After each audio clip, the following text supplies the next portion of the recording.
Really, there was nothing that wasn't a challenge in the beginning.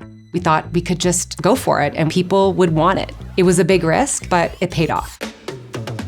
This is Jessica Rolph, co-founder and CEO of Lovevery, a company specialized in toys designed to complement children's developmental windows as they age. After discovering a doctoral thesis written on infant brain development in June 2010, Jessica and her friend Rod were inspired to start a toy company centered around early development. If you've just had a baby or have purchased a baby gift in the past few years, you've probably come across a Lovevery play kit. My deep interest in early childhood development happened when I had my first baby because I really wanted the very best for him. But there's not a whole lot of information for parents. And so I just thought about it and I was like, how could I make this a more universal experience for families? And that's when I started dreaming about building this vision for Lovevery. Want to turn the page? Yeah. The global kids activity subscription box market is valued today at nearly $9 billion and is on track to reach $20 billion by the end of 2030. With this model, Lovevery's goal is not only to harness and enhance a child's developmental windows in regular intervals, but also translate to parents what is happening with their child's development along the way. From the very beginning, we never thought of it as just a toy company. We thought of it as this platform that was going to help parents and children both work on early childhood together. There are 3 numbers to look out for in this story.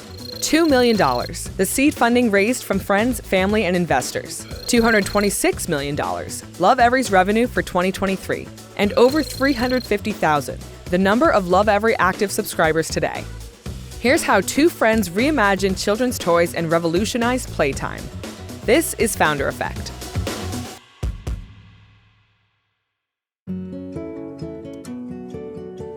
After reading a doctoral thesis and tired with all the plastic, electronic toys dominating the children's market, Jessica chose to carve her own path. I realized that I could do some very simple things that would make a difference in my child's future, and it had nothing to do with those plastic toys. I started making my own toys, discovering all these things in our environment, and realized that I wanted to share this with others.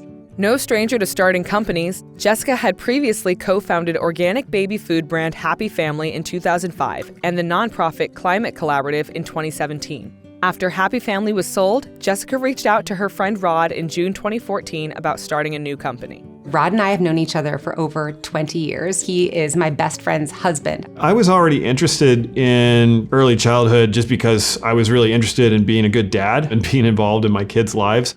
Jessica and I had known each other for such a long time. It was pretty organic when we started talking about this idea. And he said, I get this. This is a big vision. And said, let's co-found this company. We decided to split the company 50-50. I would be the CEO, he would be the president.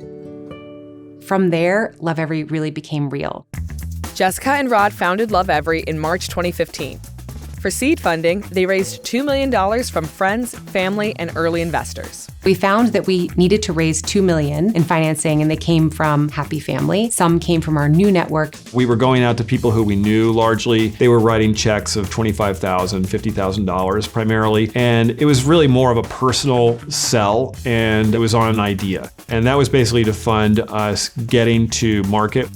Jessica and Rod hired 3 employees to help get the company started and create prototypes. Really, there was nothing that wasn't a challenge in the beginning. Getting the product right was probably the very hardest thing, and taking the time that we needed to make sure that we were at the right place to go to purchase order. For creating the initial play kits, Jessica and Rod consulted many academics, researchers, and practitioners and drew from many different inspirations. There's a lot of different philosophies that you can use to approach early learning. We wanted to bring in the best of all of them. And one of them that inspired us, because it had a lot of physical tools and learning tools, was the Montessori method. There's a lot around independence, discovery, and really natural materials that we found really appealing about the Montessori method. We're looking at the science behind what a child is going to be hungry to learn at any given moment in time around a particular stage that we're focused on. So we started with the play gym. We had a paper version where we were figuring out these flaps that could open and close so you could evolve the stages. And the cost that we got from the factory was $150. We wanted to retail for something like $100. So there was no way we were going to get to product market fit.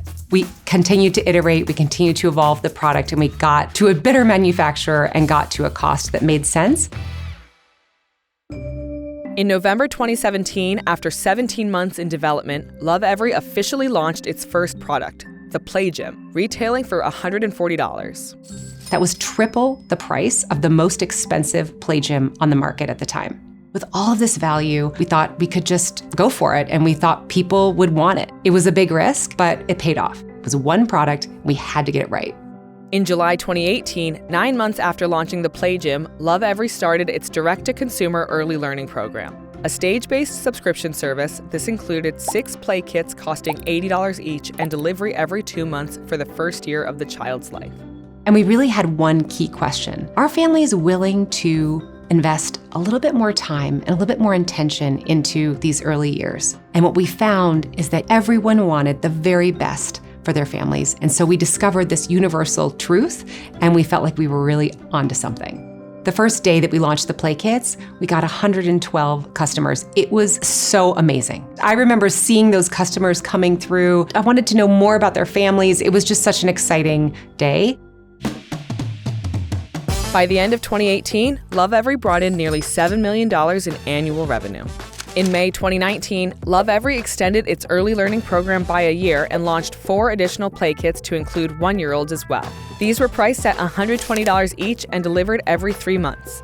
Since then, 4 play kits each for 2, 3, and 4-year-olds have also been released, also at $120. This brought the total number of play kits sold by Lovevery up to 22, covering the first 5 years of a child's life. Lovevery successfully completed its Series A funding in 2018, Series B in 2019, and Series C in 2021, raising $132 million total. In 2021, we were actively building relationships with a lot of big institutionals when we ultimately did a $100 million round that was led by the Chernin Group. I think that was a well-run process because of everything we learned before. And also, at that point, we were quite a bit more sophisticated in terms of the way in which we were instrumenting the business and using data to drive the business, which is just something that big institutional investors want to see. Lovevery's Play Kits program is only direct-to-consumer, but some of its products can be purchased individually from wholesalers like Amazon, Target, and Babylist. These include, among others, the $15 Tricky Topics books and the $90 block set. Half of our customers say that they heard about Lovevery through a friend. So this is really a business that is driven by word of mouth and recognition and that one-to-one recommendation from families. Today, Lovevery's products are designed in Boise, Idaho, and manufactured out of a network of suppliers in Asia. One of its products, the Slide and Seek Ball Run, was recalled in 2023 due to wooden knobs breaking off during shipping. Well, of course, we put children's safety first. With everything we do here, it has to be your top priority in this business. And so when we heard about this mistake, which was driven by a packaging error in our warehouse, we immediately reached out to the Consumer Product Safety Commission and started working with them. The good news is we got ahead of it and there were no serious injuries involved. In the past few years, revenue has grown steadily for Lovevery. However, despite ending 2023 with $226 million, the company says it is not currently profitable. Profitability is going to come for us with scale and growth. And one of the most important things that we're doing to get there is to not change the quality of the product for consumers. So there's a lot that we can do around efficiencies, around shipping and logistics, and we're making all of those changes, but we're not changing the core fundamental value proposition for our customers. We got a lot of pressure from investors to find ways to cheapen our product so that we could get more margin, make the business more profitable. We have instead focused on finding ways to take costs out of our structure that don't affect the products at all, because we care deeply about our customers and children just in general having a great experience with our products, a safe experience with our products. That's just our top priority. In July 2024, Lovevery launched its Reading Skill Set, a 3-part phonics-based learning program. Sold individually for $155 each or $420 as a set, it is intended to motivate elementary-age children to read through elements of play. We've made really dynamic, engaging books with photography of children, of families, of customers of ours, and these engaging stories really help inspire a love of reading. It's joyful and playful, so children can remain confident throughout the whole process of learning to read. So they learn to read through games and play, and then practice with the books.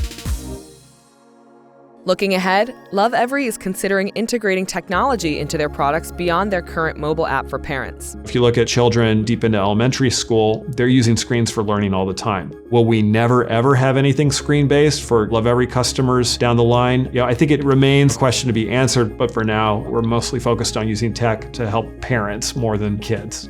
Today, Lovevery has over 350,000 subscribers across 34 markets worldwide. As the company expands, it will continue to focus on parents and each child's development. We can't hurry the process. We need to be as thoughtful and obsessive as we need to be to have things that people are going to love and that children are not going to get tired of playing with. We really tune into this world of the child and help parents have a whole new window into what their child is capable of. And that's amazing for parents to see.